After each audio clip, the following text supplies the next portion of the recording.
So welcome back. So in the first session, we looked at Plato, Aristotle and Socrates, and we noticed the importance of different approaches.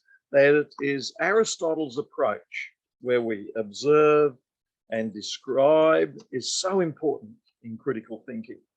However, Aristotle's approach, observe and describe, doesn't always look at the unseen aspects of culture, the unseen aspects of history of the past, the unseen aspects of attitudes, all the things that we can't see. And Christians have often been attracted to Plato's valuing of the unseen because they too are interested in unseen realms. And so for much of history, Christians have often focused on Plato's approach with the unseen, and they've become a bit distant from Aristotle's approach of observe and describe. That's what it is. And that can be a bit the same with miracles and healing, can't it? Yeah, Christians want a miracle and healing, whereas medical doctors might want to observe and describe. But interestingly, the scientific method often developed amongst Christians who saw it as their Christian duty to observe and describe. And so in the 15th, 16th, 1700s, people like Isaac Newton were also writing about the importance of the Bible and God. And so a scientific approach can also grow out of a faith approach. So there's a link between these, but they're different ways of thinking. And you may find in your class that you have some students who are more analytical, and that you might have other students who are more poetic and creative. And as a couple of students have said, the challenge is to encourage both to see value. And so in a science class, we probably need some more humanities, and in humanities classes, we need some more science, so that we cater for all of the students in the many different ways of knowing and seeing. So I was looking before at scientific approaches to education, and we said, firstly, we start with questions and we look at what we know already, how we find knowledge, what sources we have. And this moves on to a second principle, that we need to consider what is the relevant knowledge already.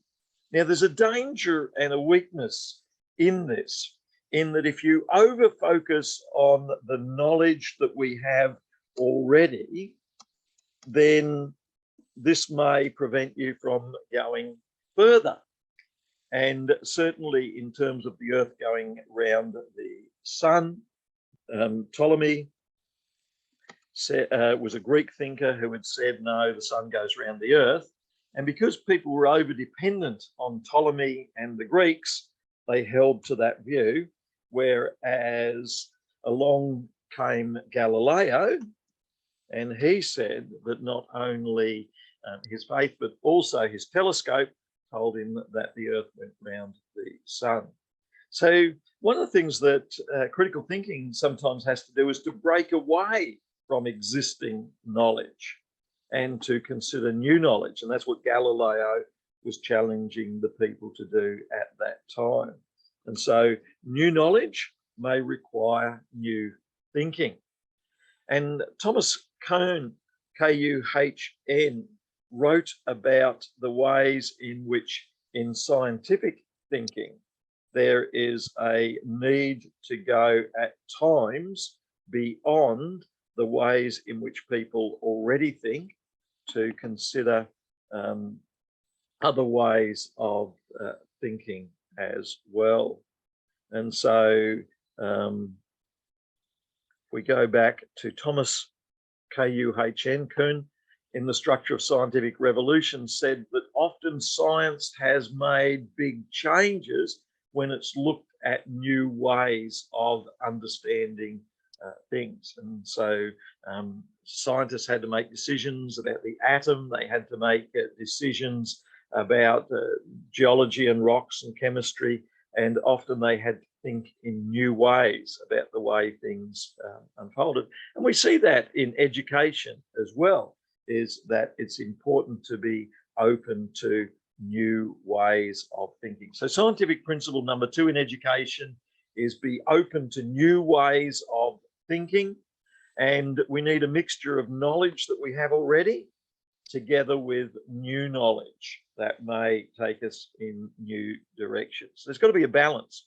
And I encourage you in your essays to, we used the tripod principle on Monday, and we said that if you can have some of the knowledge that people have already, and if you can have a diversity of views, then you can balance those different knowledges together. And it's that tripod, diversity of views, that brings balance. Scientific principle number 3, having developed the questions, having gathered some information, having declared that we're open to new knowledge, then you need some methods of investigation. And so quantitative methods are going to gather some numbers from our observations. Qualitative is going to be more open to Plato's ideas of what are the unseen things that are taking place. Scientific principle number 4 is that you need a coherent chain of reasoning. Whenever you write an essay, all of your material should focus on one question, one piece of work that you're working on. It's so easy to digress. So confused thinking often comes from too many views, directions that are unresolved. Now, certainly like a tripod, you can have 2 or 3 different views, but you've got to resolve them. And this is a real challenge when you write your essays. So you set out, you're gathering information, and then over 3 or 4 weeks, you've got different viewpoints. And so this means that your ideas, they could change every second day. And so you're thinking about a particular approach to education, and you gather some material, it says one thing, you gather some more, it says something different, you gather more. So you need, for part of your work, an openness to different views. But then when you hand it in, you have to make a commitment. And it can be a tentative commitment. You can say, based on the views that you have so far, these is the results that you have found, and this is what you have agreed to. So often you'll make a tentative commitment. So you want a chain of reasoning that says, having looked at the evidence, these views for, these views against, now I have gathered the information together. Another principle is that you need to be able to replicate your results. Now, you also need to be careful of overgeneralizing as well. That is, and we could talk about gender in education, couldn't we? Male and female. There's real danger in overgeneralizing there and saying girls or boys, because there are so many different girls and boys in the class. So be careful of overgeneralizing, and then think through, is it valid? Can it be replicated? Another principle is that you need to be able to clearly write down what you're saying so that you can communicate that to others. So in education, we're seeking to teach skills like reading, writing, arithmetic, and then we're seeking to develop methods that are going to be useful for teaching reading and writing and arithmetic. I've been teaching some reading recently to children aged 4, 5, 6, 7. And I know someone tells me that you got to decide how many of the answers do you give to the student, and then how much do you leave open? And really, you experiment it with a bit, don't you? You've got to make it fun, you've got to make it interesting, you've got to make it not too difficult, not too hard. And so when we're logically thinking about our teaching, we're all the time thinking about these approaches that we're using, and we're thinking through logically these ways of approaching what we do. Now, the other thing that we're doing in education, of course, is that we are communicating to ethical character, good citizenship. That is, we're seeking to develop ethical ways of thinking, and we want students to reflect more deeply. And again, this can lead to critical thinking questions. How do we develop students who think ethically well? And there's a whole discussion there that we could have on how do you develop ethical character there. Any thoughts? So Bridget, what are your thoughts on what are some of the methods that we use to develop character and ethics in students? Any thoughts, Bridget, on the approaches that we use? What's coming to mind is probably questions. Like, I'm going back to that. I think that's where really students come out and allow them to hear, you know, their voice. I like that term, to hear their voice, to recognise that they have a voice, that they are active agents in what they do. Yeah, Nat, and it matters. Yeah. Yeah, Nat, what are your thoughts when it comes to teaching character and ethics? What are some of the things that stand out to you? I like Bridget's giving them a voice. I think that's really important, but also I think also letting them explore and finding out who they are as a person or a child. Yeah, so good. And so we can see in developing an understanding of the ways in which ethics and character develop, we could then go to theories. And so there is Kohlberg, he's developed theories, and there's others who've developed theories on ethics, and you get resources and models on how all of this develops, and you'll be beginning to apply those. So knowledge is needed, but at the same time, we need to apply that. We also need to understand what the social sciences are saying about ethics and character. We need to understand human nature and what human nature says about ethics and character. I was interested in reflecting for today's class on how education 100 years ago was different to what it is today. And scientific approaches to education have helped us to develop new and better ways of teaching. And so here are some ways of, certainly back all those years ago, they would have had an emphasis on punishment, and there would all have been these different emphasis there. It wasn't as common to go to school in the past. Attendance was often very low. It was those who came from upper class went to school. Often there were one-room school houses.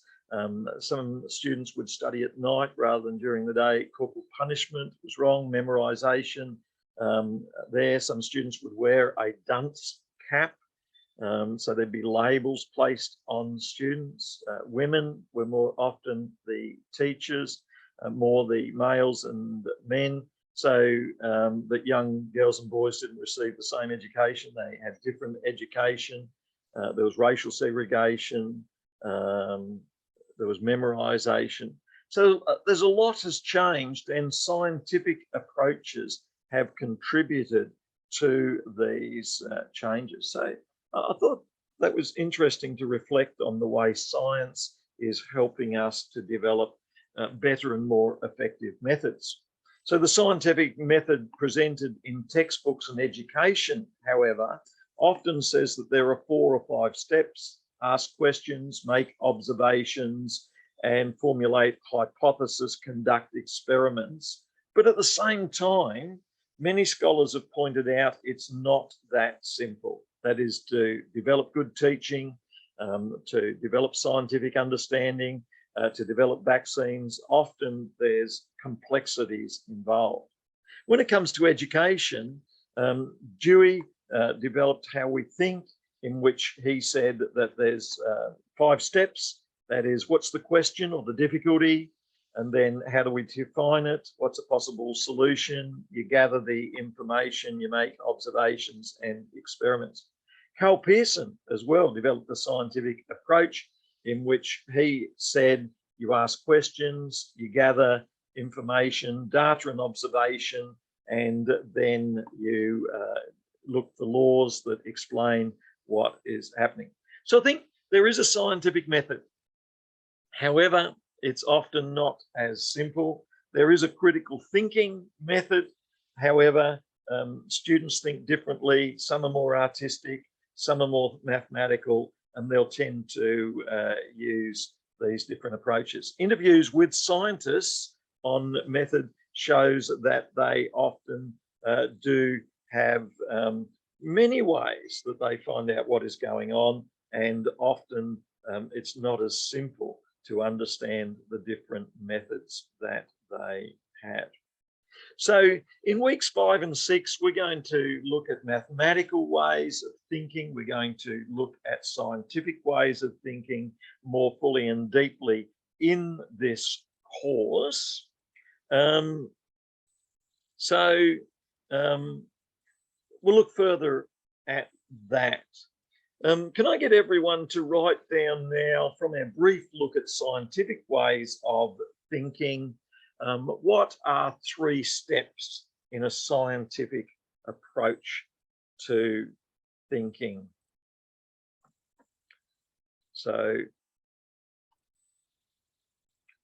what are 3 steps? And if you had time, you could go 5 or 6 or more steps, but let's get 3 down in scientific thinking, along the lines of Aristotle-like thinking. And we won't go into Plato's awareness that there are much bigger worlds. We won't discuss Plato's cave. He says we're all like people sitting in a cave, and what Aristotle says is really the shadows. So his cave analogy says we are looking at shadows, and the unseen is the more real, says Plato. We could discuss that more in weeks to come. But we're interested in the scientific Aristotle-like ways of thinking. Leonie, do you have 1 or 2 that you've thought of?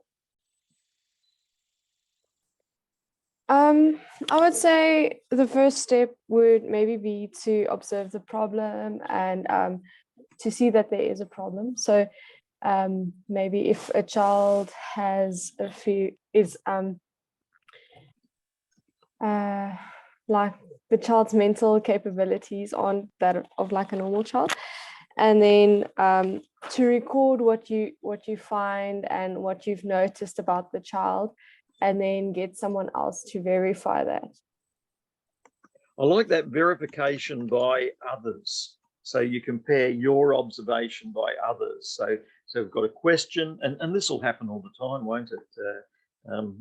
A third of your class will do very well, but there'll be some students who struggle to focus, that struggle to understand. And so we then have to ask, how do we help those students, work with those students? And the scientific method can begin with observing. So we can observe what works, what doesn't work.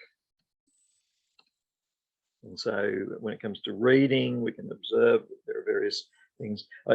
Actually, many would say we need a pragmatic approach. So pragmatism says you don't fully understand everything, but you try it. And what works is what you use, even if you don't fully understand it. So pragmatism. can be quite important. Rachel, what are 2 or 3 steps you'd put in your scientific approach? I pretty much had the same as Leonie. One, because like what we were talking about Aristotle before, but we've been doing a lot with NCCD at school lately, like PDs and like kids with disabilities. So like this is very much like the approach that we have to take with like reporting children that like might need extra help and support. So I think mine were pretty much the exact same as Leonie's, because I'm like in that kind of thinking at the moment. And Rachel, with a student who has difficulties, what are 2 or 3 approaches that you find might be useful? So adjustments, so adjusting what that student may need. So whether that's additional help from an outside support person, or whether we need to adjust their assessments. We've done that quite a lot in my classroom. Or adjusting actually their whole learning. We have one little girl, she's actually working on year 1 work because she's that far behind in year 4. So my mentor teacher has shown me how we're making adjustments for her. So she's getting separate workbooks so she can go back to the basics and start to learn how to do that. So like identifying needs and what is going to help that child. So she has something called a C pen. So it pretty much, she can go over any word and it reads it out to her because she has dyslexia. She can't read that well. So doing that, and then just, I think a big one is just taking the time with that student, getting to know them and how they work and what's the best approach for them, because every child, doesn't matter if they have the same disability or their same needs, every child's going to work differently. So we have a couple with dyslexia in the class, but we have to adjust differently according to what works best for those kids. Some of them want us to sit directly next to them and hold their hand. Others will give it a good hard crack and would rather try and do it themselves and then ask for help later when they're not sure or when they're finished, and get us to just review it. Yeah, so good. And so, and we can see good examples of a scientific approach there. That is asking questions, what are some of the reasons why the student is having difficulty, and then working through with potential solutions. And in a scientific method, these are called hypotheses.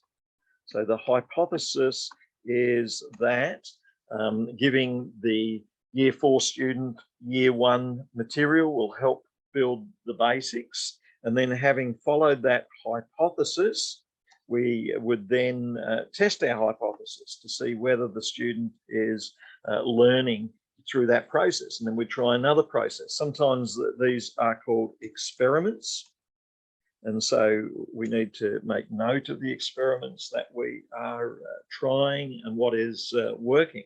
So a scientific approach is often very practical and pragmatic, like this, trying different methods. So science is one way that we're going to be looking at in weeks to come, but we're going to be recognizing that any particular scientific method like Aristotle's approach isn't going to necessarily see all the unseen challenges that are there. And that's what Plato's saying. We're like people in a cave who are just seeing a bit of what's going on. He's saying that step out of the cave, there is much, much more than the shadows if you step out there into the bigger world. So one of the other approaches that can be helpful is the approach of history. And so I want to spend a few moments now, because we've been doing that a little bit today with Aristotle and Plato. We've been saying that history is useful. So looking at Plato and Aristotle, looking at history is useful. So there's value in studying history, value in looking at the way Socrates, Plato, and Aristotle have done things in the past.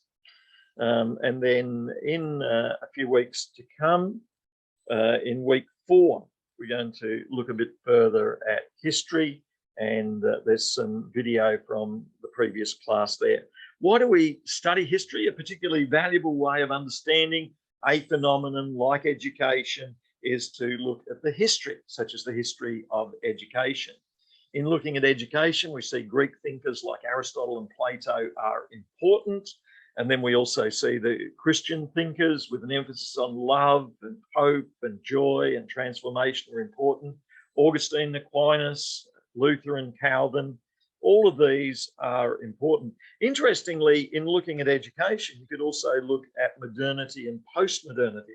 That is, modernity, we live in a modern industrialized world where it's useful for people to know maths and accounting and all of these aspects of knowledge. So in the last 150 years, there's been a real emphasis on getting as many people in our country as knowledgeable and educated as possible. They'll thrive, the country will thrive, and the economy will do well.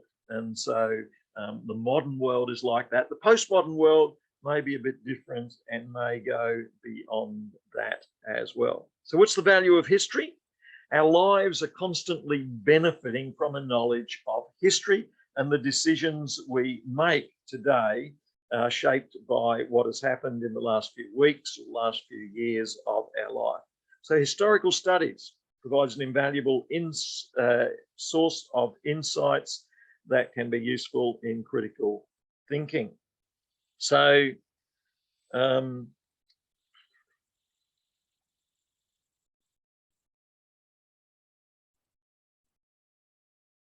some of the big questions that could be asked when we think about history are, does history have order or is it chaotic? Is God control in everything? History is a humble reminder of the strengths and weaknesses of people, and it can teach us about communities and cultures in different places other than our own. Because history gives us tools to explain problems because they arise in the past, and with your students, if you understand their background and their history, that can be very useful. Can I ask you now, I want you to choose one day last week, and I want you to think about, can I get you to write down what happened on a particular day? So go back a few days or go back a week, and I want you to write down about a particular day, a significant day.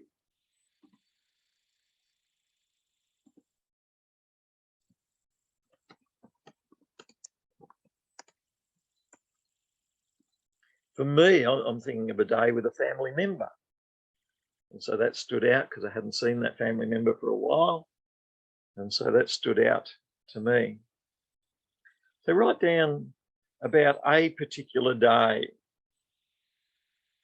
And as we write that down, I want you to then go on and think about how's it similar to other days, different to other days. Because the challenge of writing and studying history is that we've got to select particular events. We've got from all the possible events that take place. And therefore history is biased because you're selecting a few events.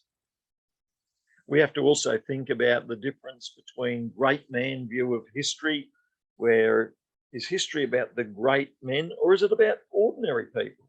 Is it top down, great men, or bottom up, ordinary people? Is there a bias towards great men and heroes? Or is history just as much about ordinary people? And every organisation has its own history. Tiffany, any thoughts on a day that stood out to you? Yeah, so the day that stood out to me was actually on Saturday, and it was when my son was playing hockey.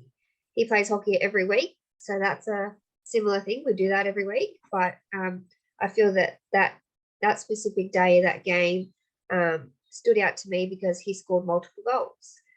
Now that would, for me, I would say he excelled in his game. But then, as you were just saying, is it the better men or is it, the average people? So you actually challenged my thinking of what I've written, because when he scored multiple goals, I would say he excelled in his game, but maybe the week before he passed it to a lot of people, and that would be excelling in a different skill. And that's the challenge of history, exactly as you say, Tiffany, is that the ordinary can be left out, and that we actually construct a history. And you can build a wonderful history about your heroic son and this, but is history like that? And so in the week that we're going to look at history, we're going to actually think more deeply about these biases that occur in history.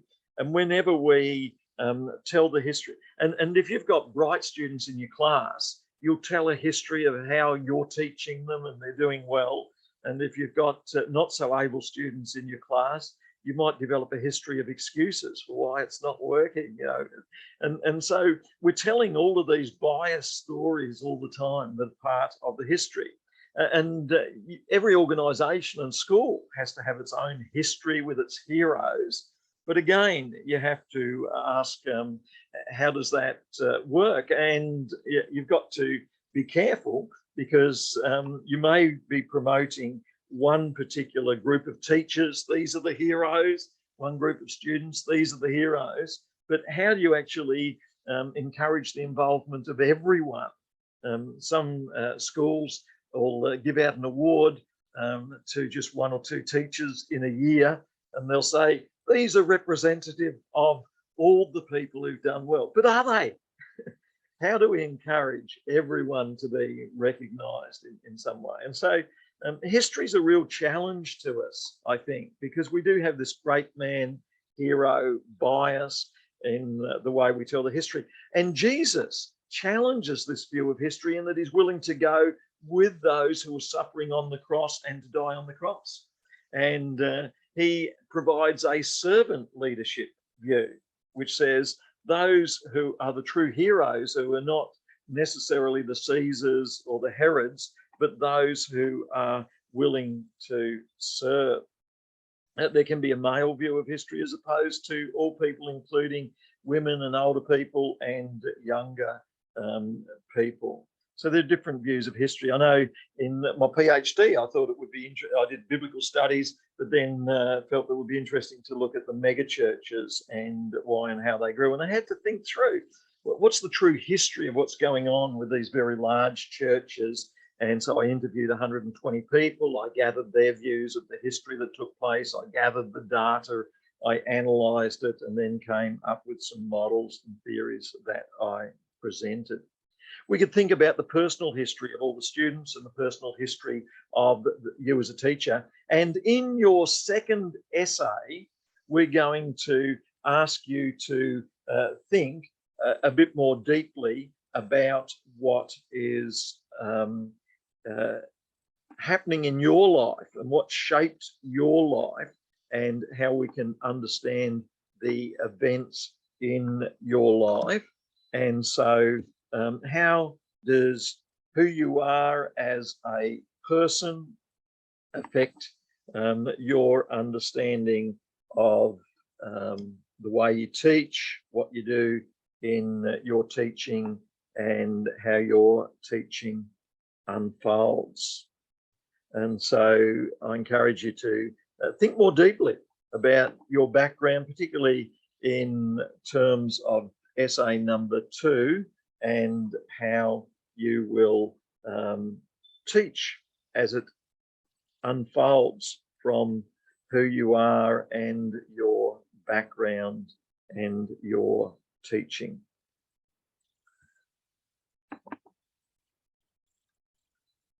So Augustine, as I said before, he developed his approach to thinking through reflecting on his own inner life journey. And he thought about his moral sources of the way he thinks. And he showed that self-knowledge about the person who writes the history and being open and transparent and authentic can be useful.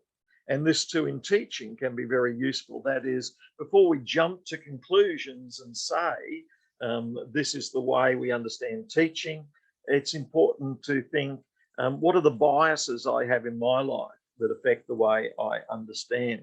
For Augustine, the problem of critical thinking was part of a much larger problem about the nature of the human person. That is, why do we think the way we do? What are our biases? What do we hold as positive and important? And what do we dismiss as unimportant? And so there are events in history and in our lives that we hold as important and events that are less important. And every student in your class will have events that they see as important and events that they see as less important, and they'll all differ. That is, some students will see sport and sporting events as very important. Others will see other types of events that are important.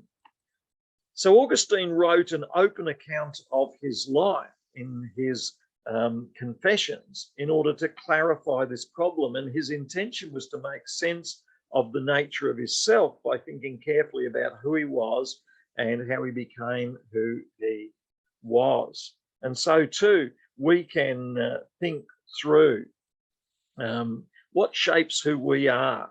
And in essay number 2, we encourage you to think more deeply about who you are, what shaped your understanding of who you are, and your views as well. So in order to read Augustine's Confessions, we can go to the internet, and if we type in Augustine and Confessions and online, you'll be able to find a copy of Augustine Confessions. And as I say, this totally shaped his new way of thinking critically, and self-knowledge then led him to become very effective. And in an essay, you can sometimes have a paragraph there near the beginning of the essay where it can say, my views have been shaped by my Christian upbringing, my family upbringing, and you could list some of the influences on your life there in that paragraph. And Augustine does that in his Confessions, which you can download. I love the beginning. Great are you, O Lord, greatly to be praised. Your wisdom is infinite. And then he goes, how can I call upon my God and Lord? What room is there within me? Because God is so great and big. And so he begins with worship and praise to God and who God is. And then he goes on to say, but alas, man's sin. And so he recognizes that there is sin in his life, and from an early age, his life has been stained by sin. And there's misery and mockery in his life because of the sin that he's fallen into throughout life's journey. I don't know whether our churches often focus on sin and confession as much as they once did in the past, but Augustine saw great value in admitting that as well. Book 2, he goes on to say, I will now call to my mind my past foulness and my past corruptions of soul. I live them. I seek to love you. Like the Apostle Paul in Romans chapter 6, 7, and 8. I seek to do good, but there is sin in my life. And then he talks about how he journeyed to Carthage and he studied there, and there were certain activities in his life. So reflection on his life journey he found was helpful. And then he found he lived seduced and seducing, so he confesses his sins in his life. So at this point in our class, we'll stop and we'll get each one to confess publicly to all of us our sins one to another. Maybe we'll skip that to another day. And then book 5, accept the sacrifice of my confession. So he then talks about how his words, and Augustine goes on to write books about how language shapes the way we think and shapes our thinking and critical thinking. And it's only when we use language well and think well that we are effective in our thinking. Book 6, he goes on to talk further about how as a youth, He was ignorant, but he grew in knowledge. But the major point that he's seeking to make there is that when you know yourself, then you can be a lot more effective in your thinking. So that's Augustine's influence there, and you can find in the Stanford Encyclopedia an article on Augustine. So there are different views on history. We've touched on one, which is the great man view of history, and then there is the everyday view of history. So in the week that we look at history, we'll reflect on different views, and the Stanford Encyclopedia of Philosophy has a section there on history. One of the things that we should try to do is to be objective in history, but that can often be a challenge. Now, Bridget, can I ask you to give a understanding of history? I guess we had a history that was taught to Europeans from 1788 through to 1920 or so, and that was probably a triumphal European view of history. And then there have been other views of history, and probably in the last 30 to 50 years, there's been acceptance of Indigenous views of history as well. How are the views of history unfolding at the moment, Bridget? Thoughts? My thoughts on that history I find very interesting, because there is a lot of different point of views with history. But the one that I always like, because I am a Christian, the history of, creation and whatnot is always interesting for me. But I guess I know we benefit from history and learning the background of history, and what is happening in our world now is it's got to make history. There's a lot of different things happening, but yes. I guess we need to really learn from it. Yes. And benefit from it. And I think with like me being a mum of two girls as well, young girls, I think living in the world now, they will see that as a history when they grow up. Yeah, and so important to recognise that there's a history in a family, there's a history in all around us, influencing us, and we are at key moments in history. And as Christians, we have another history, which is the history of Jesus bringing God's presence to the world. And as Christians, we have that history alongside these other histories. I guess as well, being Aboriginal, I have a history of my background as well too. So the history I find very interesting, and I guess, different points of views, I think it was the best word to say. Yeah, so good. What about over in South Africa, Leonie? What's the view of history over there? So with everything with apartheid and all that kind of stuff, people are still a little bit touchy-feely about the history. But as Bridget said, we need to learn from it, because otherwise we're just going to keep repeating it and keep making the same mistakes. And as Christians, we need to stand up and say that we love Jesus and we want to follow in his footsteps, and we can change that. So Yeah. So we play an important role. Now, there are teaching pedagogical implications. That is, learners construct deeper historical understandings. And in your classroom, you're constructing views of history. That is, where do things come from? And you've got a Christian understanding of history, and you've got other understandings of history. And we're in the midst of history at the moment. You've got Liberal Party and the Labor Party and competing views all being put forward. And I think, as a few of you have said, particularly Bridget and Leonie, that we need to be open to the diversity of views on history.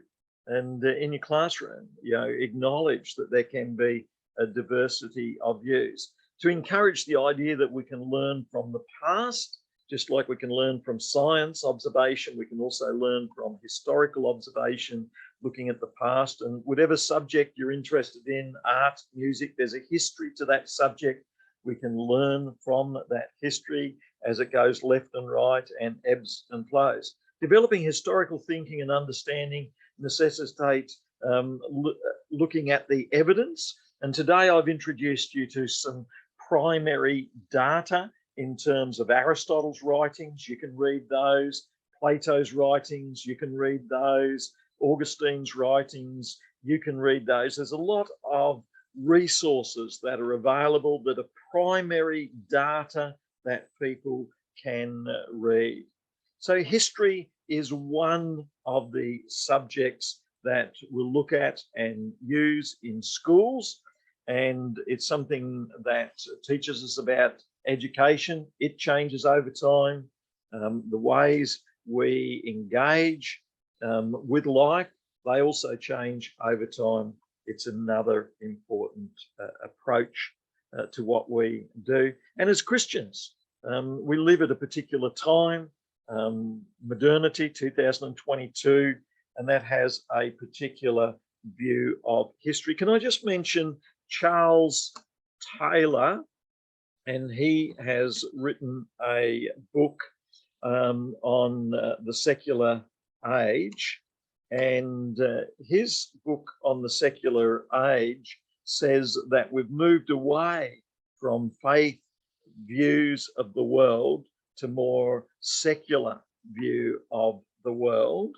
And if there's a really useful book there that you could interact with, it's Charles Taylor's The Secular Age.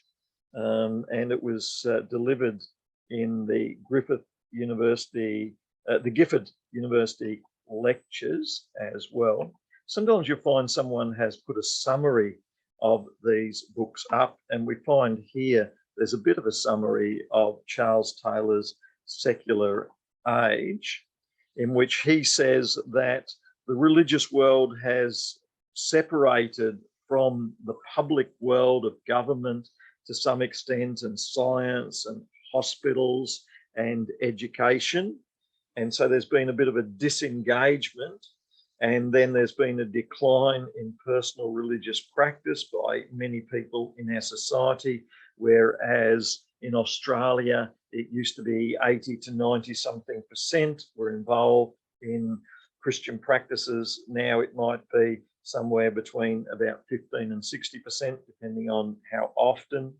And then more recently, there's been a fragmentation, not only of different Christian groups, but also the social order. And so people now find themselves individualized. And so secularism, this idea that our world can leave God out, he said, is leaving out one of the most important parts of the way we view our world, which is the transcendent. And we see the same thing between Plato and Aristotle. That is, Plato said we need to acknowledge the transcendent and the divine, whereas Aristotle said, let's focus on this worldly. And so secularism is the sort of world we live in which some people are wanting to leave God out, but others are saying for 50% of our students and all our students in Christian schools, they're seeing that it's their faith in God that gives meaning to everything that they do in life. So with the secular age, some have pushed God to the margins of life, whereas a true Christian view would say that God is in maths and science and music and art and English. Everything we do is part of the way God is working in my life. So I encourage you, Charles Taylor's Canadian philosopher's book, The Secular Age, describes quite well some of the challenges that are faced when the divine gets left out. And in critical thinking, we have to make a decision. Is God part of the critical thinking discussion?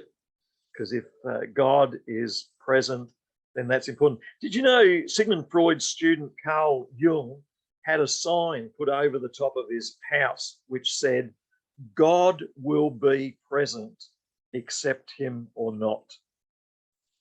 And so the idea is that you can have a psychology like Sigmund Freud's, where you can try and leave God out. But Carl Jung said, hang on, God's going to be present in that person's life. And their beliefs are going to be an important part of psychology and human understanding as well. So Aristotle and Plato, two different views. Aristotle focuses on this world. Plato says there's much more going on that's unseen, including God, the divine. And today we have that same tension between those who try and run hospitals without God and those who say, hang on, we need God in the hospitals. I heard of one hospital which said, shock horror, there was a nurse who was wanting to pray for patients. So they called the staff together and said, there is a nurse who wants to pray for patients. And so you know what they did? They put some little signs around that said, those nurses who would like to pray for patients should wear a little badge with praying hands on. And those patients who would like to be prayed for should look out for the nurses with the little praying hands badge and ask them to pray for them. And that way we'll have a good matchup between those who want one or another. So there's a critical thinking task about a challenge. Christians want to pray in terms of hospital healing. Some people don't necessarily want that. What's the solution? You could ban it, you could encourage it, or you could find a middle position, which is what they came up with. So critical thinking, let's take our break and we'll come back in about 10 more minutes and look further at critical thinking, scientific, historical, and more.